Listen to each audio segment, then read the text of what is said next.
नमस्कार दोस्तों, मैं आलोक आप सभी का बहुत बहुत स्वागत करता हूं। दोस्तों, आज का दिन बहुत शानदार है। वो इस मायने में कि उत्तर प्रदेश माध्यमिक शिक्षा सेवा चयन बोर्ड ने आज टीजीटी पीजीटी का बहुप्रतीक्षित विज्ञापन जारी कर दिया है। दोस्तों, यह विज्ञापन पिछले 4 साल से प्रतियोगी भाई बहन इंतजार कर रहे थे।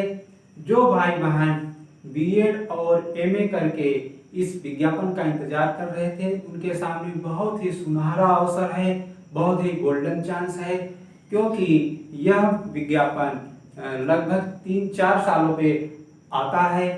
तो इस बार जो विज्ञापन आया है वह कुछ बदलाव के साथ आया है। जैसे टीजीटी में इस बार इंटरव्यू समाप्त कर दिया गया है, मात्र एक लिखित परीक्षा पे आपको नौकरी मिल जाएगी। तो दोस्तों, इतना सरल, इतना शानदार सुनहरा अवसर शायद ही कहीं मिलने वाला है, क्योंकि एलटी ग्रेड के बाद अगर कोई कमीशन है यूपी में जो एक परीक्षा में नौकरी दे रहा है तो वो माध्यमिक शिक्षा सेवा चयन बोर्ड। तो दोस्तों, तो इसी के साथ हम लोगों ने जो टीजीटी पीजीटी का बैच प्रारंभ किया था उसको कंटिन्यू करेंगे। और मैं आपको ये भी बता दूं कि इस मंच के माध्यम से, इस प्लेटफॉर्म के माध्यम से टीजीटी पीजीटी में प्रमुख विषयों की तैयारी कराई जाएगी, और वो भी बहुत ही गुणवत्तापूर्ण तरीके से, बहुत जिम्मेदारी के साथ। क्योंकि दोस्तों, हमारे अपने इस मंच पे वही अध्यापक जुड़े हुए हैं जिन्हें लंबे समय से टीजीटी पीजीटी में परीक्षा का सफल अनुभव रहा है। तो इस तरह से हम टीजीटी पीजीटी में सामाजिक विषय में मार्गदर्शन कर रहे हैं। तो इसी सिलसिले में जो राजनीति विज्ञान के 2 टॉपिक हमारे हो चुके हैं, उसी कड़ी में सुकरात, प्लेटो के बाद आज हम लोग अरस्तु का शेष भाग का अध्ययन करेंगे। जो अभ्यर्थी, जो प्रतियोगी अरस्तु के प्रारंभिक वीडियो को न देख पाए हैं वो पीछे से जाके वीडियो को का अवलोकन कर सकते हैं। तो आज दोस्तों हम लोग प्लेटो के परम शिष्य अरस्तु के बारे में अध्ययन करेंगे, उनके उन बिंदुओं के बारे में जिस पर उन्होंने दास प्रथा पर विचार दिया, उन्होंने न्याय व्यवस्था पे क्या विचार दिया, उन्होंने नागरिकता पर क्या विचार दिया, उन्होंने संविधान लोकतंत्र पे क्या विचार दिया, और अरस्तु की क्रांति संबंधित क्या विचार थे। इन्हीं बिंदुओं का हम आज अध्ययन करेंगे। तो दोस्तों, आइए प्रारंभ करते हैं। दोस्तों, अरस्तु ने जो दास प्रथा पर विचार दिया, उसके पहले हमें यूनान की दास संबंधी प्रथाओं को जानना जरूरी है। दरअसल दोस्तों, उस समय यूनानी अर्थव्यवस्था का आधार दास ही थे, और दास यूनान में, एथेंस में खरीदे और बेचे जाते थे।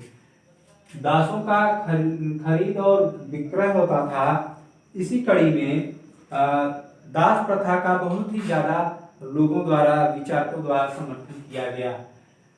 सुकरात के शिष्य प्लेटो के विचारों को अगर देखें तो प्लेटो ने दासता पर जो है एक तरह से मौन धारण करके अप्रत्यक्ष समर्थन किया था, जबकि प्लेटो के शिष्य अरस्तु ने दासता पर खुला समर्थन कर दिया और दास प्रथा की खुलकर हिमायत किया। कहा दासता बहुत आवश्यक है, दास सामान्य होना बहुत जरूरी है। दास प्रथा की हिमायत करते हुए कहा कि दास अगर रहेंगे तो दास अपने मालिक या शासक के साथ अपना भी विकास करेंगे। तो दोस्तों, अरस्तु ने यह भी कहा कि दासों को रखना इसलिए जरूरी है कि दास घरेलू काम धंधों में कारगर हैं, उपयोगी हैं, और कृषि में भी इनकी बहुत अच्छी उपयोगिता है। और अरस्तु ने साथ ये भी जोड़ा कि दासों को मानवीय दृष्टिकोण से देखा जाना चाहिए। अगर दासों का नैतिक विकास हो जाए तो उन्हें मुक्त कर दिया जाना चाहिए। मतलब अगर दास अपने स्वभाव से, दासपूर्ण स्वभाव से या मूर्खतापूर्ण व्यवहार से अगर बुद्धिमत्ता की ओर चला जाए या विकसित हो जाए तो उसे मुक्त कर दिया जाना चाहिए दासता से। दोस्तों, जो अरस्तु ने दासता संबंधी विचार दिया और कहा दासता प्राकृतिक है, तो दासता प्राकृतिक क्यों है, इस पे कुल 3 तर्क अरस्तु ने दिए थे। पहला तर्क दिया कि जन्म से मानव या तो बुद्धिमान होता है या तो मूर्ख होता है। जन्म से जो मनुष्य होता है या तो बुद्धिमान होगा या मूर्ख होगा। अगर बुद्धिमान है तो शासक बनने के योग्य होता है, और अगर मूर्ख है तो वह सेवक या दास बनने के योग्य है। इसलिए दासता प्राकृतिक है, मतलब मनुष्य में जिसमें बुद्धिमत्ता पूर्ण गुण पाए जाते हैं वो शासक बनेंगे, जिसमें बुद्धिमत्ता पूर्ण गुण न पाए जाए अर्थात मूर्खता पूर्ण गुण पाए जाए वो सेवक बनेंगे या दास बनेंगे। दूसरा तर्क उन्होंने दिया कि दासता स्वामी और दास दोनों के हित में है। कैसे है दोनों के हित में? जैसे स्वामी अवकाश के समय में, स्वामी या शासक अवकाश के समय में क्या करेंगे? अवकाश तभी मिलेगा जब उनके पास दास होंगे, उनकी सेवा करेंगे, उनका काम करेंगे, उनके कपड़े धुलेंगे, उनके खाना बनाएंगे, ये सब। तो स्वामी या शासक को जब अवकाश मिलेगा तो वो दर्शन, राजनीति और शासन संबंधी विषयों पर अध्ययन करेंगे। इससे उनके व्यक्तित्व में परिपक्वता आएगी और एक बेहतरीन शासक के रूप में उभरेंगे। तो इस तरह से स्वामी का विकास होगा। और सेवक या दास का विकास कैसे होगा? जब शासक की संगत में आएंगे, शासक के प्रभाव में आएंगे तो उनके अंदर सद्गुण, बुद्धिमत्ता पूर्ण बात आएगी, इसलिए उनका भी विकास होगा। दोस्तों, इसी कड़ी में कुछ स्टेटमेंट भी आता है अरस्तु का। जैसे जिस तरह से वीणा आदि वाद्य यंत्र के अभाव में एक सुंदर संगीत का सृजन नहीं हो सकता, उसी तरह से दासों के अभाव के बिना शासक के व्यक्तित्व का विकास नहीं हो सकता। यह कथन है दोस्तों अरस्तु का कि जिस तरह से एक सुंदर वीणा वाद्य यंत्र के अभाव में एक बेहतरीन संगीत का विकास नहीं हो सकता, उसी तरह से दास के अभाव में शासक के व्यक्तित्व का विकास नहीं हो सकता। दोस्तों, दूसरा स्टेटमेंट इन्होंने दिया, जिस प्रकार शिशु माता पिता के संरक्षण में अपना बेहतरीन विकास करता है, उसी तरह से दास मालिक के संरक्षण में ही अपना अच्छा विकास कर सकता है। मतलब शिशु को संरक्षण के लिए माता पिता की जरूरत होती है, तब वो अच्छे से विकास करता है। उसी तरह से दासों को संरक्षण के लिए मालिक की जरूरत होगी और इससे उसका अच्छे से विकास होगा। तो ये दो स्टेटमेंट दोस्तों अरस्तु महोदय के हैं, बार बार पूछे जा रहे हैं, इसको याद कर लीजिए। और अगर आप डिटेल में नोट्स चाहते हैं तो टेलीग्राम लिंक पे आप आके नोट्स को डाउनलोड कर सकते हैं। दोस्तों, जो अगला तर्क इन्होंने दिया कि दासता सामाजिक हित में, दासता प्राकृतिक क्यों है? क्योंकि दासता सामाजिक हित में है। क्यों? क्योंकि समाज में जब दास होंगे तो दास उन लोगों का कार्य करेंगे और जो शासक होंगे, सैनिक होंगे, वो अपना कार्य करेंगे। तो इस तरह से सभी लोग अपने दायित्व का निर्वहन करेंगे और दासता सामाजिक हित में कार्य करेगी। इस तरह से अरस्तु महोदय दासता प्राकृतिक है, इसके संदर्भ में 3 पॉइंट पे अपना तर्क देते हैं। अब दोस्तों, अरस्तु के नागरिकता पर क्या विचार है, इस पे हम लोग देखते हैं। अरस्तु महोदय कहते हैं कि राज्य में मात्र जन्म लेने से नागरिक व्यक्ति नहीं बन जाता, अर्थात कोई व्यक्ति राज्य में जन्म ले इसी से ही वह नागरिक नहीं बन जाता है, बल्कि नागरिक बनने के लिए जरूरी क्या है? वह राजकीय और न्यायिक कार्य में भागीदार होता हो। अगर वो राजकीय और न्यायिक कार्य में पार्टिसिपेट नहीं करता है तो वह व्यक्ति नागरिक होने के काबिल नहीं है। यह अरस्तु महोदय का कथन है। अरस्तु महोदय यह भी कहते हैं कि स्त्री, बच्चे, विदेशी और दास ये लोग राज्य के नागरिक नहीं हो सकते। कौन कौन नहीं हो सकते दोस्तों? स्त्री, बच्चे, विदेशी और दास, ये लोग नागरिक नहीं हो सकते हैं, क्योंकि ये लोग राजकीय कार्य में भाग नहीं लेते हैं और न्यायिक कार्य में भाग नहीं लेते हैं। और वो लोग भी जो मतदान नहीं करते हैं दोस्तों, वो भी नागरिक नहीं हो सकते हैं। अरस्तु साथ में यह भी जोड़ते हैं कि यूनान की एथेंस में मात्र 10% लोग ही नागरिक हैं, अर्थात 90% लोग गैर नागरिक हैं।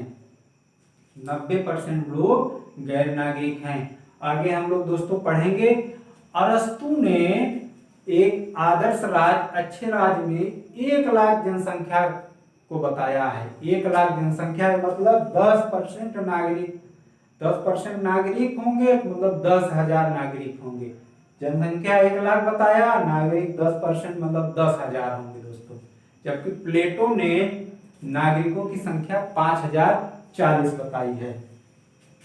अब दोस्तों अरस्तु के न्याय सिद्धांत पे बात करें तो अरस्तु के न्याय सिद्धांत की बात करें तो उस समय न्याय 2 तरह से प्रचलित थी, जैसे पूर्ण न्याय और सदाचार न्याय। पूर्ण न्याय दोस्तों सदाचार का पर्यायवाची होता है। यह पूर्ण न्याय, अरस्तु कहते हैं, यह पूर्ण न्याय संभव नहीं है इस लोक में, इसलिए विशेष न्याय ही संभव हो सकता है।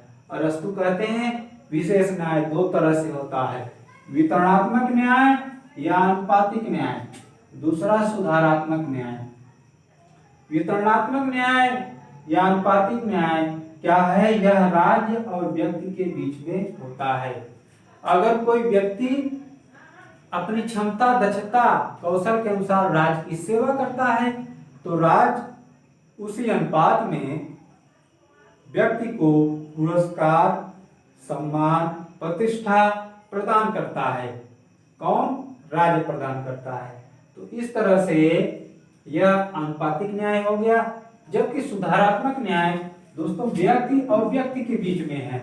अगर एक व्यक्ति दूसरे व्यक्ति से कोई संविदा करता है, कोई समझौता करता है और संविदा समझौता को तोड़ने का प्रयास करता है, इसका मतलब एक व्यक्ति दूसरे व्यक्ति की हानि पहुंचाने की कोशिश करता है, दूसरे व्यक्ति के सम्मान पर चोट करता है, और इस दशा में राज्य एक्शन लेगा और इस व्यक्ति को जो संविदा तोड़ने का प्रयास करता है उसे दंडित करेगा। इससे दोस्तों नैतिकता बनी रहती है। इस तरह से अरस्तु ने वितरणात्मक न्याय और सुधारात्मक न्याय की बात कही। दोस्तों ध्यान देने वाली बात है, अरस्तु का ये जो न्याय है अधिकार मूलक व्यवस्था है, अधिकार मूलक है, जबकि इनके गुरु प्लेटो का न्याय कर्तव्य मूलक था। कैसा था? कर्तव्य मूलक। जरा याद करिए प्लेटो का न्याय क्या था? प्लेटो का न्याय था सामंजस्य का सिद्धांत, मतलब प्रत्येक वर्ग एक दूसरे के वर्ग में एक दूसरे के कार्य में हस्तक्षेप नहीं करेगा, जिसका जो कार्य निर्धारित किया गया है वो कार्य करते हुए दूसरे के कार्य में सामंजस्य बनाए, यही उनका न्याय था। जबकि अरस्तु का न्याय क्या है? अरस्तु का न्याय अधिकार मूलक न्याय है, मतलब हम अपनी क्षमता, दक्षता के अनुसार राज्य से सेवा करेंगे और राज्य उस बदले में हमें क्या देगा? वेतन देगा, पद देगा, प्रतिष्ठा देगा, सम्मान देगा, पुरस्कार देगा। दोस्तों अरस्तु एक ऐसे महान विचारक हैं जो संविधानवाद के जनक, जो राजनीति शास्त्र के पिता और वैज्ञानिक राजनीति के जनक भी कहे जाते हैं। वास्तव में अरस्तु ने यूनान के समय में ही, प्राचीन समय में ही दुनिया के 158 देश के संविधानों का तुलनात्मक अध्ययन करके यह बताया कि दुनिया की जो संविधान है, जो सरकार है, वह स्थिर नहीं है, वह बदलती रहती है, चक्रीय क्रम में बदलती रहती है। दोस्तों अरस्तु प्रथम विचारक हैं जिन्होंने संविधान या राज्य का सबसे पहले वैज्ञानिक वर्गीकरण किया और इन्होंने संविधान और राज्य को एक माना। संविधान और राज्य को एक माना किसने दोस्तों? अरस्तु ने। और अरस्तु ने आगे कहा कि राज्य के पदों का संगठन और वह राज्य की सर्वोच्च सत्ता का निवास कहाँ होता है? राज्य में होता है। और राज्य में होने वाला जो परिवर्तन है वह संविधान में होने वाला परिवर्तन है। राज्य में परिवर्तन होता है तो संविधान में परिवर्तन होता है। और अरस्तु ने ऐतिहासिक पद्धति का अध्ययन करते हुए दुनिया के 158 देश के संविधानों का तुलनात्मक अध्ययन किया और यह बताया कि जो संविधान है, जो सरकार है, जो राज्य की सरकार है, वह स्थिर नहीं है, वह विभिन्न पैटर्न पे बदलती रहती है। उन्होंने कुल 3 तरह के संस्थानों का संख्या के आधार पर 3 तरह की सरकारों का अध्ययन किया और बताया उत्कृष्ट राज्य कैसे होते हैं और निकृष्ट राज्य कैसे होते हैं। अरस्तु ने बताया कि एक व्यक्ति का शासन अगर उत्कृष्ट रूप में कार्य करे, जनता के हित में कार्य करे तो वो राजतंत्र होता है, और एक व्यक्ति का शासन अगर निकृष्ट फॉर्म में काम करे तो उसे निरंकुश तंत्र कहते हैं, आतताई तंत्र कहते हैं, और दोस्तों सम्मान तंत्र भी कहते हैं। वेरी इंपॉर्टेंट है। अरस्तु का जो एक व्यक्ति का शासन है निकृष्ट फॉर्म में क्या कहा जाता है? सम्मान तंत्र भी कहा जाता है, आतताई तंत्र और निरंकुशता तंत्र भी कहा जाता है। दोस्तों अरस्तु का कुछ व्यक्तियों का शासन अगर उत्कृष्ट फॉर्म में काम करता है, मतलब कि अच्छे कार्य में कार्य करता है तो कुलीन तंत्र कहते हैं, और वही निकृष्ट रूप में धन तंत्र, गुरु तंत्र और वर्ग तंत्र बन जाता है। दोस्तों अरस्तु का बहुत सारे व्यक्ति का शासन का जो अध्ययन किया अरस्तु ने, उन्होंने बताया कि उत्कृष्ट रूप में यह उदार जनतंत्र है, मध्यम वर्ग तंत्र है, संवैधानिक तंत्र है, पॉलिटी है, पॉलिटी या मध्यम वर्ग तंत्र है, जबकि निकृष्ट फॉर्म में दोस्तों भीड़ तंत्र या भ्रष्ट तंत्र है। दोस्तों अरस्तु यही पॉलिटी या मध्यम वर्ग तंत्र के समर्थक माने जाते हैं। कहते हैं कि यह जो है सरकार जब उत्कृष्ट फॉर्म में कार्य करती है तो जनता के लिए बहुत अच्छा कार्य करती है। तो इस तरह से अरस्तु वैज्ञानिक तरीके से दुनिया के 158 देशों का तुलनात्मक तरीके से अध्ययन करके, ऐतिहासिक पद्धति के अध्ययन करके संविधानवाद के जनक बन बैठे, संविधानवाद के पिता जाने गए और राजनीतिक विज्ञान के पिता के रूप में भी पहचाने गए। दोस्तों अरस्तु के क्रांति संबंधी विचार की अगर बात करें तो अरस्तु एक ऐसे विचारक हैं जिन्होंने अरस्तु ने क्रांति के परंपरावादी सिद्धांत का समर्थन किया। क्या किया दोस्तों? क्रांति के परंपरावादी सिद्धांत का समर्थन। दोस्तों 2009 के टीजीटी परीक्षा में पूछा गया सवाल है कि अरस्तु क्रांति के किस सिद्धांत के समर्थक हैं? तो क्रांति के परंपरावादी सिद्धांत के समर्थक हैं। अरस्तु कहते हैं कि जब अरस्तु वास्तव में इसे क्रांति कहते हैं, जबकि आजकल इसे आमूलचूल परिवर्तन के रूप में क्रांति को जाना जाता है। क्रांति का मतलब होता है आज के दौर में आमूलचूल परिवर्तन, किसी व्यवस्था में बहुत बड़ा बदलाव, जबकि अरस्तु छोटे मोटे कार्यों या सरकार के बदल जाने को ही क्रांति का नाम दे देते हैं। क्रांति दोस्तों वास्तव में आधुनिक अवधारणा है। 1649 की खूनी क्रांति दुनिया की पहली क्रांति मानी जाती है। 1649 की खूनी क्रांति दुनिया की पहली क्रांति मानी जाती है। वास्तव में अरस्तु राज्य या संविधान में छोटा मोटा होने वाले परिवर्तन को भी क्रांति की उपमा देते हैं। अरस्तु चुनाव के बाद सरकार बदल जाने या सरकार के परिवर्तन को भी क्रांति की उपमा देते हैं।